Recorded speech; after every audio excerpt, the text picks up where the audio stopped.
Facebook আমরা সবাই তো ইউজ করি, রাইট? কিন্তু আমরা সবাই কি ফেসবুকের কমপ্লিট সেটিংসগুলো সম্পর্কে জানি? আসসালামু আলাইকুম, আমি কাজী কাউসার ফ্রম জিকে প্রোডাকশন হাউস। আজকের ভিডিওতে আমরা ফেসবুকের 5টি ট্রিক্স আর সেটিং সম্পর্কে জানবো, যেগুলো আপনার হয়তো অজানাই ছিল। So let's start. By the way, যারা চ্যানেলে নতুন এসেছেন তারা চ্যানেলটিকে সাবস্ক্রাইব করে নেন এবং পাশে থাকা বেল আইকন থেকে অল বেল আইকনে ক্লিক করে রাখুন, যাতে নতুন নতুন ভিডিও আসলে সবার আগে আপনার কাছে পৌঁছে। তো নাম্বার 1, লাইভ ট্রিক্স। আমরা যখন ফেসবুকে কোনো লাইভ দেখতে থাকি তখন আমাদের যদি অন্যান্য কাজও করতে হয় ফেসবুকে, তাহলে আমরা ওই লাইভটা স্কিপ করে দিই। তো এখন থেকে ওই লাইভটা স্কিপ না করে আমরা এই যে কর্নারে, উপরের কর্নারে কোনাতে একটা ক্লিক করে দিব, তাহলে আমাদের লাইভটাও চলতে থাকবে এবং আমরা অন্যান্য কাজও করতে পারবো।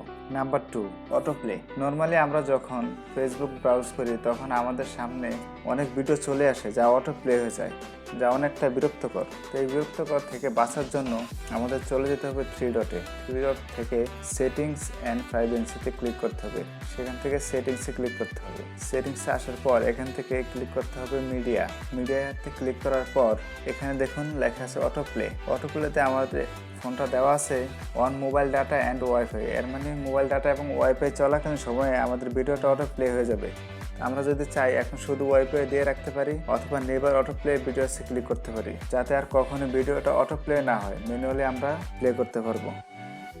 Number 3, upload quality. আমরা যখন ফেসবুকে কোনো ফটো অথবা ভিডিও আপলোড করি তখন আমাদের ফটো অথবা ভিডিওর কোয়ালিটি অনেক কমে যায়। তো আমরা এর থেকে বাঁচার জন্য আমরা চলে যাব আবারও প্রাইভেসি থেকে সেটিংস অ্যান্ড প্রাইভেসি, এটা থেকে সেটিংস থেকে আবারও চলে যাব মিডিয়াতে আসার পর আমরা এখানে দেখেন একটি লেখা দেখতে পাচ্ছি ভিডিও অ্যান্ড ফটো সেটিংস। এখান থেকে video upload HD, photo upload HD, এই দুইটাতে ক্লিক করে দেব। তাহলে এখন থেকে আমরা যত ফটো অথবা ভিডিও ফেসবুকে ঢালবো সবগুলো এইচডি কোয়ালিটিতে আপলোড হবে। Number 4, time with your Facebook.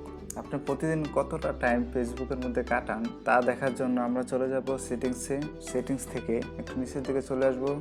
এখানে লেখা আছে ইউর টাইম অন ফেসবুক, এটাতে আমরা ক্লিক করে দিব। এখান থেকে আমরা চলে যাবো সি ইউর টাইম। এখানে আপনারা প্রতি সপ্তাহে কতটুকু টাইম দিয়েছেন ফেসবুকে তা দেখা যাবে এবং আজকের দিনে কতটুকু টাইম দিয়েছেন তা দেখার জন্য সেই সর্বশ্রেষ্ঠতে ক্লিক করে ধরে রাখলেই চলবে। দেখেন আজকে 19 তারিখ, আমি 1 ঘন্টা 16 মিনিট ফেসবুকে টাইম দিয়েছি। তো এখান থেকে আরও অপশন আছে, আপনারা দেখে নিতে পারেন। ডে টাইমে অথবা নাইট টাইমে কতটুকু ফেসবুক চালাইছেন তাও দেখতে পারবেন। আপনি কতবার আজকে ফেসবুকে ভিজিট করছেন তাও দেখতে পারবেন। তো এখান থেকে আপনারা চাইলে ডেইলি কতটুকু সময় ফেসবুকে দিতে চান তাও সেট করে নিতে পারবেন। তো তা সেট করার জন্য আমরা চলে যাব see tools, manage your time. এখান থেকে চলে যাব একবার নিচে ডেইলি টাইম রিমাইন্ডার। এখান থেকে আমরা আমাদের টাইমটা সেট করে দিতে পারি। আমরা দিতে পারি 0 আওয়ার্স। যদি 20 মিনিট চালান 20 মিনিট, 30 মিনিট চালালে 30 মিনিটে ক্লিক করে দেবেন। তারপর সেট রিমাইন্ডারে দেবেন ওকে। এখন আপনি ফেসবুকে 30 মিনিট সময় দেওয়ার পরে ফেসবুক আপনাকে নোটিফিকেশন পাঠিয়ে দেবে, যাতে আপনি মনে করতে পারেন যে আপনার ফেসবুক চালানো বেশি হয়ে যাচ্ছে। তো নাম্বার 5, মেসেঞ্জার স্টোরি ট্রিক্স। তো এই ট্রিক্সটি করার জন্য আমাদের চলে আসতে হবে মেসেঞ্জার থেকে আমাদের প্রোফাইলে ক্লিক করতে হবে। ক্লিক করার পরে আমরা নিচের থেকে চলে যাব। সেখান থেকে আমরা দেখতে পাবো স্টোরি। আমরা অনেক সময় আমাদের পূর্বে স্টোরিগুলো খুঁজে পাই না, তো সেগুলো খুঁজে পাওয়ার জন্য এই ট্রিক্সটা।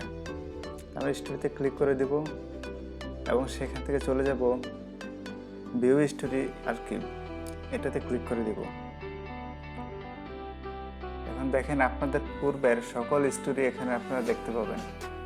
তো এই ছিল আজকের 5টি টিপস। আপনারা এর মধ্যে থেকে কোন টিপসটি সম্পর্কে জানতেন না জানাবেন এবং কোনো প্রশ্ন থাকলে আমাদেরকে কমেন্ট বক্সে জানাতে পারেন। সবাই ভালো থাকবেন, আল্লাহ হাফেজ।